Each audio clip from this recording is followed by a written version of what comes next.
आज के इस वीडियो में विद्यार्थी मानक समाकलन के सूत्रों का प्रयोग करते हुए दिए गए प्रश्नों को हल करना सीखेंगे। इससे पिछले वीडियो में विद्यार्थियों ने समाकलन क्या होता है इसके बारे में जाना और बहुपदों में हम समाकलन की क्रिया कैसे करते हैं ये भी सीखा। तो आज के यहाँ पर जो कुछ प्रश्न आपके सामने स्क्रीन पर दिख रहे हैं, इन सभी प्रश्नों को हल करते हुए आपको सिखाया जाएगा कि हम जो समाकलन के मानक सूत्र हैं उनका प्रयोग करके कैसे हम प्रश्नों को हल करते हैं। अभी यहाँ पहला प्रश्न दिया गया है, ये एक फलन दिया गया है और इसको आपको इंटीग्रेट करना है अर्थात समाकलन ज्ञात करना है। तो दिए गए फलन का समाकल का जो हम निशान लगाते हैं तो वो इस प्रकार होता है x minus 1 upon x cube dx। तो अब यहाँ पर आपको पीछे बताया जा चुका है कि जैसे ये भिन्न के रूप में है तो यहाँ पर हम जानते हैं कि अवकलन तो हम फलनों के भाग वाली क्रिया के कर लेते थे, लेकिन समाकलन में ऐसा नहीं होता है। तो प्रयास हम करते हैं कि इसे हम बहुपदों में तोड़ दें। तो इसे हम क्या कह सकते हैं, x upon x cube minus 1 upon x cube, bracket बंद कर लेते हैं, और dx। जब इसे हम अलग अलग तोड़ेंगे, अब इसका सरलीकरण करेंगे तो ये 1 अपॉन एक्स स्क्वायर, या यूँ हम कहें कि भाग में घातें घटती हैं तो पावर -2 ऊपर हो जाएगा, x power -2 dx minus x power -3 dx। तो दोनों का समाकलन अब अलग अलग हो जाएगा। अब इसके लिए हमें सूत्र पता है कि हम सूत्र का प्रयोग करेंगे, चूंकि समाकल x पावर n dx बराबर क्या होता है, x पावर n+1 अपान n+1। ये सबसे पहला बेसिक और प्रमुख सूत्र आपके लिए सिखाया गया है। तो इसी का हम जब प्रयोग करेंगे तो यहाँ पर क्या हो जाएगा, x पावर -2 + 1 बाई 2 + 1 माइनस का माइनस x पावर -3 + 1 बटे -3 + 1 और प्लस c, क्योंकि जब हम समाकलन कर लेते हैं तो वहाँ पर एक अचर राशि अवश्य जोड़ते हैं। ये पीछे आपको बताया जा चुका है कि इसे हम क्यों जोड़ते हैं, क्योंकि हम जानते हैं कि जब किसी फलन का dy/dx करते हैं या अवकलन करते हैं तो वहाँ पर अचर फलनों का अवकलज 0 होता है। तो उस कारण से जब हम किसी राशि का अवकलन की विपरीत क्रिया अर्थात समाकलन करते हैं तो फिर वहाँ पर ऐसी राशियाँ बच सकती हैं जिनके लिए हम c प्रयोग करते हैं। तो ये बन जाएगा x पावर -1 और ये बटे -1। तो ये क्या बन गया, x पावर -1 अपान -1 पहले लिख देते हैं, माइनस x पावर -2 अपान -2 प्लस c। तो बराबर इस प्रकार हमने देखा कि यहाँ पर ये -1 अपान एक्स बन जाएगा और ये प्लस 2 नीचे रहेगा, 1 अपान 2x स्क्वायर, माइनस माइनस से प्लस हो जाएंगे, प्लस c। तो सही ढंग से लिख देते हैं, तो बराबर 1 अपान 2x स्क्वायर माइनस 1 अपान x प्लस c। यही हमारा रिजल्ट हो जाता है। इसी प्रकार अब दूसरा प्रश्न देखते हैं। करना है हमें इंटीग्रेशन ऑफ a की पावर x e की पावर x dx। तो यहाँ एक बात ध्यान देनी है कि ये तो a की पावर x अलग फलन है, e की पावर x अलग फलन है और बीच में इंटू का निशान है, तो ये दो फलनों का गुणनफल बन जा रहा है। और जबकि अभी हमें यहाँ पर केवल मानक सूत्रों का प्रयोग करते हुए ही कार्य करना है, तो इसलिए हम इसको क्या कर लेते हैं, इसको एक ही फलन बनाते हैं ए ई की पावर एक्स डी एक्स। अब चूंकि हम जानते हैं कि ए एक अचर राशि है और ई भी एक अचर राशि है, तो दो अचर राशियों का गुणनफल भी अचर राशि होता है। तो इस प्रकार ये फार्मूला जो हमारे पास समाकल का बनेगा जाकर यहाँ पर, ये ए की पावर एक्स का बन जाएगा। तो अब एक फार्मूला आप डी बाई डी एक्स में सीख चुके हैं। चूंकि D by D x of A की पावर एक्स बराबर क्या होता है, ए की पावर एक्स लॉग ए। तो इसलिए अगर आप डी बाई डी एक्स आप ए ई की पावर एक्स करें तो फिर क्या हो जाने वाला है, इधर ए ई की पावर एक्स हो जाएगा, क्योंकि ए और ई का गुणनफल ए के रूप में है, अचर राशि है, और लॉग बन जाएगा ए ई, अर्थात ये क्या बन जाएगा, ए की पावर एक्स ई की power x log A plus log ई। तो इसको हम ब्रैकेट में कर देंगे, क्योंकि ए इंटू ई है, लॉग दोनों में अलग अलग टूट जाएगा। तो इस प्रकार हमने देखा क्या कि ये बन जाएगा ए की पावर एक्स ई की power x of log A plus 1। अब हम समाकलन इतने का कर रहे हैं, और जबकि हम जानते हैं कि समाकलन अवकलन की एक विपरीत प्रक्रिया होती है, अर्थात जो ये राशि बच रही है इसका पक्षांतर होकर इसमें भाग लग जाएगा। अर्थात इतने का जब हम समाकलन करेंगे तो ये बन जाएगा ए ई की होल पावर एक्स अपॉन इतना बन जाएगा। तो बराबर ये क्या बन जाएगा, ए ई की whole power X upon log A plus 1। तो इस प्रकार हम बराबर क्या लिख सकते हैं, ए की पावर एक्स ई की power X upon 1 plus log A plus C और लगा देते हैं। ये प्लस सी हम अंत में भी लगा सकते हैं अवकलज ज्ञात करने के। पूरा सरलीकरण कर लेते हैं, फिर इसके बाद सी लगा देते हैं, क्योंकि ये अनिश्चित फलनों के समाकलन यहाँ पर किए जा रहे हैं।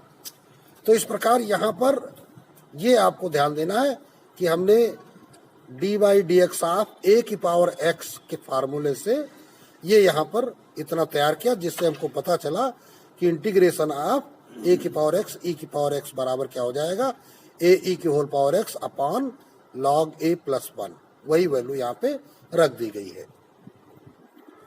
इसी प्रकार अब अगला तीसरा प्रश्न देखेंगे। समाकलन करना है x square upon 1 plus x square D x. तो यहाँ पर भी कुछ ऐसा करना पड़े कि हम इसको इस रूप में परिवर्तित कर दें कि हमारे मानक सूत्रों का प्रयोग यहाँ पर हो जाए। तो इसके लिए हम क्या करेंगे कि अंश और जो ये हर की राशि दी गई है, तो इसको थोड़ा सा सरलीकरण करने के लिए हम क्या करते हैं, जितना हर यहाँ पे दिया गया है उतना ही अंश तैयार करते हैं। तो इसके लिए हम क्या कर सकते हैं, एक्स स्क्वायर प्लस 1 और माइनस 1, तो 1 प्लस एक्स स्क्वायर। तो अब इससे फायदा क्या मिलेगा, डी एक्स हम एक्स स्क्वायर प्लस 1 अपान कह सकते हैं कि एक्स स्क्वायर प्लस 1 अपान 1 प्लस एक्स स्क्वायर, इतने में अलग हमने भाग लगा दिया, या यूं कहे हर के बराबर एक पद अंश में तैयार कर लिया। डी एक्स माइनस ये क्या बचा, 1 अपान 1 plus x square D x. तो इस प्रकार देखते हैं, ये तो जाएगा कट, ये बन जाएगा 1 डी एक्स माइनस। अब देखिए इसका जो हमें समाकलन ज्ञात करना है, तो इसके लिए हम सूत्र जानते हैं। क्या जानते हैं, चूंकि D by D x of tan inverse x बराबर क्या होता है, 1 अपान 1 प्लस एक्स स्क्वायर।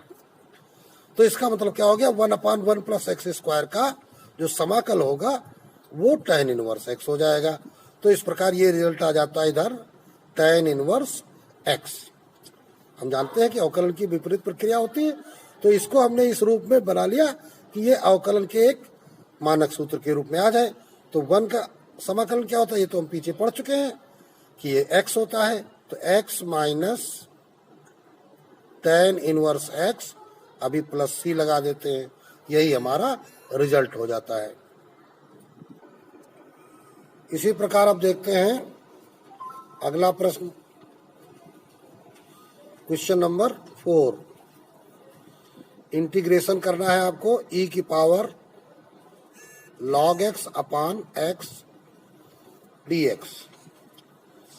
तो अब यहाँ पर भाई चूंकि हमको प्रयोग करना है मानक सूत्र, तो e की पावर log x जो है, पहले इसको हम समझते हैं जरा।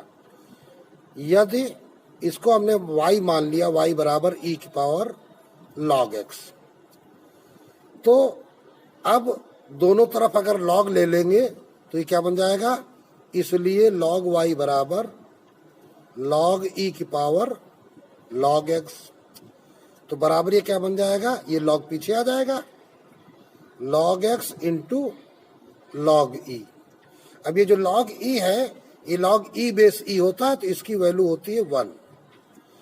तो ये आ गया log x। तो हमने क्या देखा कि log y बराबर आ गया log x। तो इसका मतलब अब हम अगर log हटाएंगे तो y बराबर x हो जाएगा। अब y किसको माना था आपने, e की पावर log x को, तो इसलिए e की पावर log x बराबर क्या आ गया, x। तो ये हमने एक पोर्शन अलग सोल्यूशन किया। तो हम क्या कह सकते हैं, अतः इंटीग्रेशन ऑफ e की पावर log x अपान x dx बराबर integration of x upon x dx। x x cut गया तो बराबर इंटीग्रेशन 1 dx। तो बराबर 1 का इंटीग्रेशन क्या आ जाता है, वो x आ जाता है, तो प्लस c।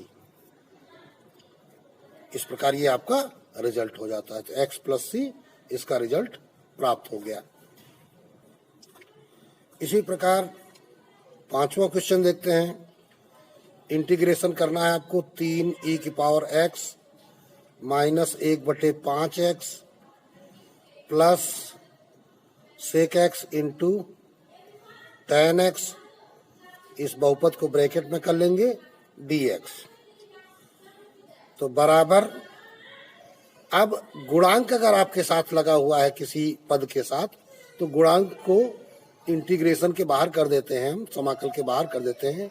तो 3 इंटीग्रेशन ऑफ e की पावर x dx, एक पद अलग कर दिया, माइनस इसी प्रकार 1/5 integration of 1/x dx plus integration of sec x into tan x dx। तो इस प्रकार हमने क्या किए, इन बहुपदों को अलग अलग कर लिया। यही काम सबसे पहला और प्रमुख जरूरी रहता है। तो अब देखो, चूंकि हम जानते हैं कि d by D x of e की पावर x बराबर e की पावर x, e की पावर x का अवकलज e की पावर x होता है। तो इस प्रकार इस e की पावर x का समाकल भी जो होगा वो e की पावर x हो जाएगा, माइनस 1/5। और क्या पता है, d by D x of log x बराबर 1/x होता है। तो इसकी विपरीत क्रिया 1/x का समाकलन log x हो जाएगा। तो 1/x का क्या बन जाएगा, log x प्लस इधर देखते हैं d by D x of sec x बराबर क्या होता है, sec x into tan x। तो इस प्रकार इस sec x into tan x का समाकलन क्या हो जाएगा, सेक x। तो ये आपका रिजल्ट आ गया। अब इसी में हम प्लस c और लगा देते हैं तो हमारा रिजल्ट मिल गया, और सरलीकरण की अवस्था तो ये लिखी ही है। इसी प्रकार अब 6ठा क्वेश्चन देखते हैं। इंटीग्रेशन करना है 2 की पावर x प्लस 3 की पावर x बटे 5 की घात x dx। तो अब इसको हम क्या कह सकते हैं, बराबर इंटीग्रेशन 2 की पावर x बटे 5 की पावर x अलग कर लिया, प्लस 3 की पावर x बटे 5 की पावर x अलग कर लिया, और इसको एक ब्रैकेट में करते हुए dx कर दिया। अब दोनों को अलग अलग कर देंगे, तो इंटीग्रेशन ऑफ 2/5 की power x dx plus integration of 3/5 की होल पावर x dx। भाई अंश और हर दोनों में घात x है, तो इसको हम एक ही ब्रैकेट पे लगा सकते हैं। अब यहाँ मानक सूत्रों का हम किन का चयन करेंगे, भाई ये 2/5 क्या है? अचर राशि। तो अचर राशि को हम हमेशा ए से प्रकट करते हैं। तो चूंकि d/dx ऑफ ए की पावर x बराबर क्या होता है? ए की पावर x log a। तो इसलिए इंटीग्रेशन अगर ए की पावर x का करेंगे तो ये क्या बन जाएगा? ए की power x upon log a बन जाएगा। तो अभी हमने क्या देखा? ए की जगह पे यहाँ पे क्या है? पहले पद में 2/5, दूसरे पद में 3/5। तो अब ये बराबर देखिए क्या होने वाला है। हमको करना क्या है? ए की power x upon log a करना है, अर्थात 2/5 की power x upon log 2/5 plus इधर क्या हो जाएगा? 3/5 की पावर x अपॉन log 3/5। तो log के बारे में हमने नियम पढ़ रखा है कि 2/5 है तो ये क्या हो जाएगा? log 2 minus log 5। और इधर क्या हो जाएगा? ये 2 की पावर x बटे 5 की पावर x प्लस इसी प्रकार 3 की पावर x बटे 5 की पावर x और log 3/5 क्या बन जाएगा? log 3 minus log 5। यहाँ पे हमने क्या नियम लगाया? चूंकि log a बटा b बराबर क्या होता है? log a minus log b। ये फार्मूला पीछे हमने लघुगणकों में पढ़ रखा है। तो इस प्रकार ये प्रश्न का हल आपको प्राप्त हो जाता है। अभी यहाँ पर ये प्लस सी और लगा दीजिए।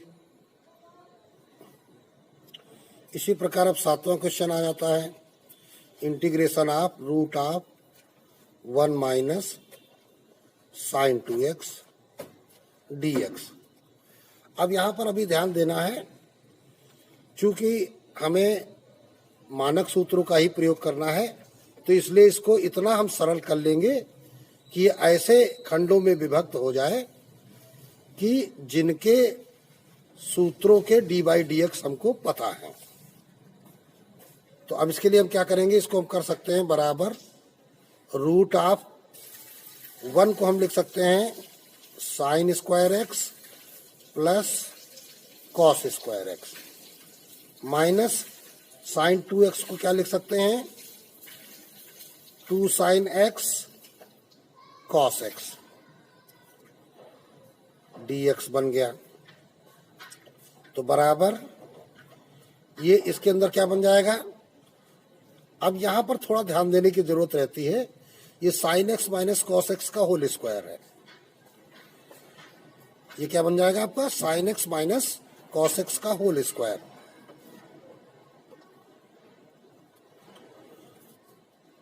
dx। अब ये अंडर रूट के से होल स्क्वायर समाप्त हो जाएगा तो ये क्या बन जाएगा? Sine x minus cos x dx। तो बराबर इसे अलग अलग कर देंगे। साइन x dx अलग समाकलन तैयार हो गया, माइनस कॉस x dx अलग तैयार हो गया। अब देखते हैं किन सूत्रों का प्रयोग करेंगे। चूंकि d/dx ऑफ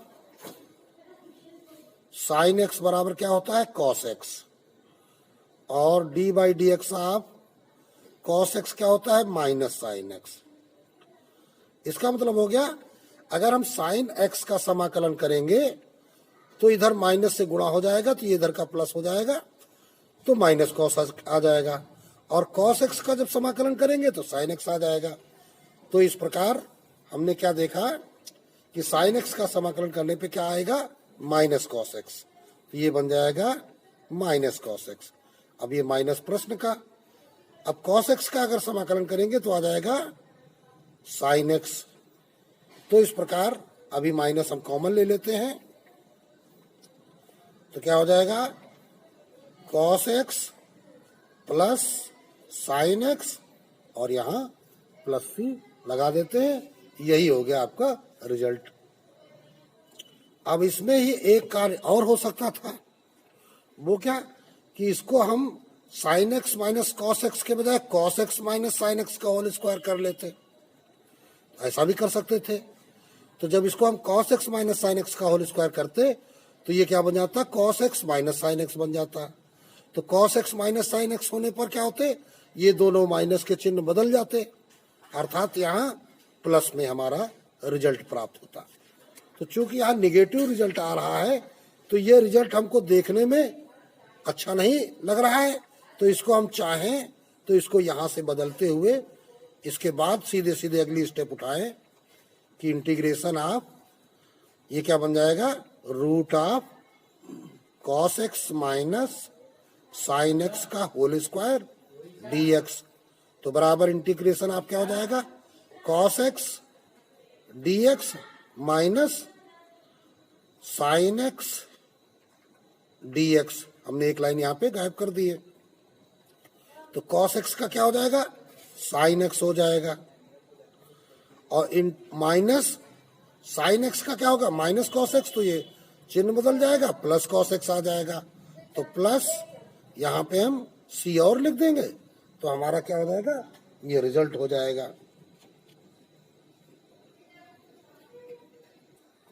तो इस प्रकार हमने देखा कि जब cos x minus sine x लिखते हैं का होल स्क्वायर तो पॉजिटिव रिजल्ट मिल जाता है, और जब sine x minus cos x लिखेंगे तो इसका हमें निगेटिव रिजल्ट प्राप्त होता है। तो इसलिए हम इसका पॉजिटिव रिजल्ट रखने के लिए इसको cos x minus sine x का होल स्क्वायर ही रखते हैं। इसी प्रकार अब 8वें प्रश्न को देखते हैं, integration of 1 upon sine square x into cos square X dx। तो बराबर, तो यहां पर भी हमें इन्हें इतना सरल करना है कि ये भी मानक dy dx के फार्मूले के रूप में बन जाएं। तो इसलिए हम करेंगे क्या, इस 1 को हम लिख सकते हैं sine square x plus cos square X, तो upon sine square x into cos square X dx। अब इसे बहुपदों में तोड़ देते हैं, तो एक टुकड़ा इसका क्या बन जाएगा, या पहले ब्रैकेट के अंदर ही तोड़ते हैं, तो sign square x upon sine square x into cos square x plus cos square x upon sine square x into cos square X dx। जहां पर इसे बहुपदों में तोड़ा जाए तो ब्रैकेट जरूर लगाया जाए, या तो प्रत्येक पद में अलग अलग ये समाकलन का निशान लगाया जाए। साइन स्क्वायर एक्स कट गया और कॉस स्क्वायर कट गया, तो इंटीग्रेशन ऑफ 1 अपॉन कॉस क्या बन जाएगा, सेक स्क्वायर एक्स और dx लगा देते हैं, और integration of 1 upon sine square क्या बन जाएगा, कोसेक स्क्वायर एक्स और dx। इधर आते हैं dy dx के सूत्रों में। अब देखिए किसका dy dx sec square x होता है, तो हम जानते हैं कि dy dx of tan x बराबर क्या होता है, सेक स्क्वायर एक्स होता है। अब किसका dy dx cosec square x होता है, तो dy dx of cot x होता है क्या, माइनस कोसेक स्क्वायर एक्स। तो जब ये माइनस कोसेक स्क्वायर एक्स होता है तो इस माइनस को अगर हम प्लस बनाना चाहें तो इधर हम माइनस लगा दें, तो इधर क्या हो जाएगा, ये प्लस हो जाएगा। तो इस प्रकार कोसेक स्क्वायर एक्स का जो समाकलन हो जाएगा वो माइनस कॉट एक्स हो जाएगा, और सेक स्क्वायर एक्स का tan एक्स हो जाएगा। तो ये बन जाएगा आपका tan एक्स, और ये बन जाएगा माइनस कॉट एक्स। अब हम यहाँ पे प्लस सी और लिख देते हैं, यही हमारा रिजल्ट हो जाता है। इसी प्रकार क्वेश्चन नंबर 9 देखते हैं, integration of cot square x upon cos x dx। तो कॉट स्क्वायर को हम क्या कह सकते हैं, cos square x upon sine square x into बटे के नीचे ही कॉस एक्स। अब क्या करेंगे, यहाँ पे कॉस एक्स इस स्क्वायर से कट जाएगा dx, तो बराबर इंटीग्रेशन ऑफ, अब cos X upon sine square हो गया, तो कॉस अपान साइन अलग कर लेते हैं, cos X upon sine x अलग कर लेते हैं, और 1 अपान साइन एक्स अलग कर लेते हैं। तो इस प्रकार ये क्या बन जाएगा, cot x into cosec x d x. तो सही ढंग से लिख देंगे तो ये बन जाएगा cosec x into cot x d x. तो अब देखते हैं cosec x into cot x formula काहे का होता है। तो चूंकि हम जानते हैं कि d by D x of cosec x बराबर क्या होता है, minus cosec x into cot x. तो अगर हमको इसका समाकलन ज्ञात करना हो तो ये माइनस इधर आ जाएगा। तो इसलिए अब इसका रिजल्ट क्या मिल जाएगा, इस समाकल का कोसेक एक्स कॉट एक्स का जो समाकलन करेंगे तो वो क्या हो जाएगा, कोसेक एक्स हो जाएगा। और साथ ही में इसके निगेटिव का समाकलन प्लस होता है, तो ये चूंकि पॉजिटिव है तो यहाँ रिजल्ट निगेटिव हो जाएगा। तो इस प्रकार हम इसे माइनस कोसेक एक्स प्लस सी लिख सकते हैं। इसी प्रकार आप देखते हैं क्वेश्चन नंबर 10। यहाँ पर दिया गया है integration of 2 minus 3 sine x upon cos square x और डी एक्स। तो इसको अगर हम अलग अलग दो पदों में तोड़ेंगे तो 2 अपान cos square x minus 3 sine x upon cos square x. अब यहाँ ब्रैकेट लगाना पड़ेगा डी एक्स, क्योंकि जब इसको हम अलग अलग इंटीग्रेट करेंगे तभी हम यहाँ से इसको ब्रैकेट हटाएंगे, अन्यथा ये एक पद है तो इसको भी एक पद के अवस्था में रखा है। अब इसे बहुपद बनाएंगे हम, तो इंटीग्रेशन अभी 2 क्या हो जाएगा, बाहर आ जाएगा, अंदर क्या बचेगा 1 upon cos square x d x minus 3 इसी प्रकार बाहर हो जाएगा। इधर क्या बन जाएगा, sine x upon cos x into 1 upon cos x d x. तो ऐसा हमने इसलिए किया कि ये अपने मानक फलन के रूप में आ जाएगा, जिसका हम डी बाई डी एक्स निकालने पर मान प्राप्त करते हैं। तो इसे हम क्या कह सकते हैं, 2 integrate of sec square x d x minus 3 1 upon cos को हम सेक एक्स कह सकते हैं और साइन बटे कॉस को हम tan एक्स कह सकते हैं डी एक्स। अब देखिए यहाँ पे हम वो सूत्र लिख लेते हैं, चूंकि D by D x of tan x क्या होता है, सेक स्क्वायर एक्स होता है, और d by D x of sec x क्या होता है, ये sec x into tan x होता है। तो इस प्रकार यहाँ पर सेक स्क्वायर का इंटीग्रेशन क्या बन जाएगा, सेक स्क्वायर का डी बाई डी एक्स वाली उल्टी क्रिया से ये बन जाएगा tan एक्स। तो 2 tan एक्स माइनस, अब इधर देखिए सेक एक्स tan एक्स का समाकलन करेंगे तो आ जाएगा सेक एक्स, तो 3 सेक एक्स बन गया, प्लस सी लगा देते हैं, यही हमारा रिजल्ट हो जाता है। तो कुल मिलाकर प्रत्येक प्रश्न में हम क्या देख रहे हैं कि हम प्रश्नों को वहां तक सरल करते हैं कि जब हमें डी बाई डी एक्स के रिजल्ट के रूप में फलन प्राप्त हो जाए। इसी प्रकार अब क्वेश्चन नंबर 11 देखते हैं, क्या दिया गया, integration of tan square x d x. अब इसे हम क्या करेंगे भाई, tan स्क्वायर एक्स तो हम डी बाई डी एक्स में कहीं देखते नहीं है, तो tan को हम सेक में कन्वर्ट कर देते हैं। तो tan स्क्वायर बराबर क्या होता है, sec square x minus 1 d x. तो इस प्रकार ये दो जगह पर टूट जाएगा, क्या हो जाएगा, बराबर integration of sec square x d x minus integration of 1 d x. तो अब यहाँ पे अभी देखो हमने सूत्र ऊपर लिखा ही है, चूंकि D by D x of D by D x tan x बराबर होता है सेक स्क्वायर एक्स, इसलिए सेक स्क्वायर का जो समाकलन क्या हो जाएगा, वो tan एक्स हो जाएगा, माइनस 1 का समाकलन हम जानते हैं x होता है। क्यों होता है? क्योंकि इसको भी चाहो तो लिख दो कि d by D x of x बराबर 1, तो 1 का समाकलन क्या हो जाएगा? x हो जाएगा। अब आगे प्लस c लगा देते हैं तो हमारा रिजल्ट बन जाता है।